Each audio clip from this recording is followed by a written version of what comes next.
Warren Buffett, Steve Job, Alexander the Great, இப்போ ஜுன்ஜுன்வாலான்னு சொல்லி ஷேர் மார்க்கெட்ல 13,000 கோடிக்கு சொந்தக்கார். அவர் சாகும்போது சொல்றாரு, my worst investment is my health. I would recommend you all to invest most in health அப்படின்னு சொல்லிட்டு செத்து விட்டார். 13,000 கோடிக்கு அதிபதி. ஸ்டீவ் ஜாப், வர்த்தக உலகத்திலே பல கோடிகளை குவித்து விட்டேன். நான் ஒரு உலக பணக்காரன். ஆனால் மருத்துவமனையிலே இன்றுதான் நான் உணர்கிறேன், என்னிடம் இருக்கின்ற பணம், என்னுடைய புகழ் அத்துணையும் என்னுடைய மோசமான உடல்நிலைக்கு முன்னால் செல்லா காசாகிவிட்டது. அந்த மருத்துவ உபகரணங்களின் சத்தம் மட்டுமே எனக்கு கேட்கிறது. என்னுடைய உடல் வலியை என்னால் தாங்க முடியவில்லை.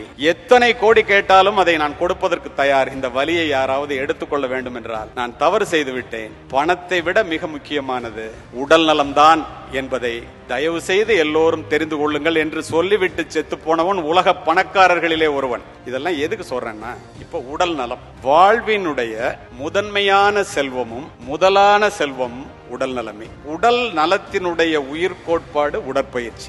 ஒரு மனிதன் மனதை மட்டும் வளர்த்து கொண்டு உடலை வளர்க்காமலோ, உடலை மட்டும் வளர்த்து கொண்டு மனதை வளர்க்காமலோ இருந்தால் நண்பர்களே, அது ஒரு நிறைவேறாத வெற்றியாகத்தான் இருக்கும். ஒரு மனிதன் ஆளும் வளரணும், அறிவும் வளரணும், அதுதான்டா உலகம். பட்டுக்கோட்டை கல்யாணம் சொல்லிட்டு போயிட்டாரு. அப்போ நம்ம இந்த உடலை வளர்த்துக்கணும் அப்படின்னா என்னது? ஒரு வாரத்துக்கு 168 மணி நேரம். 1 மணி நேரத்தை ஒரு வாரத்திற்கு உங்கள் உடல் நலத்திற்காக நீங்கள் செலவு செய்தால், இல்ல நான் ரொம்ப பிஸியா இருக்கேன், எனக்கு அதுக்கெல்லாம் நேரம் இல்ல அப்படின்னா, பொள்ளாச்சியில இருந்து நான் சென்னைக்கு போறேன், ரொம்ப பிஸி, ரொம்ப அவசரம், பெட்ரோல் போடுறதுக்கு நேரம் இல்ல அப்படின்னா, உங்களுடைய பயணம் எப்படி பாதியிலேயே தடைப்பட்டு போய்விடுமோ நண்பர்களே. உடல் நலத்திற்காக நீங்கள் நேரத்தை ஒதுக்கவில்லை என்றால் நம்முடைய பயணம் பாதியிலேயே தடைப்பட்டு போய்விடும். இதில் எந்த விதமான மாற்று கருத்தும் இல்லை. இதை புரிந்து கொள்ள வேண்டியது நாம் தான்.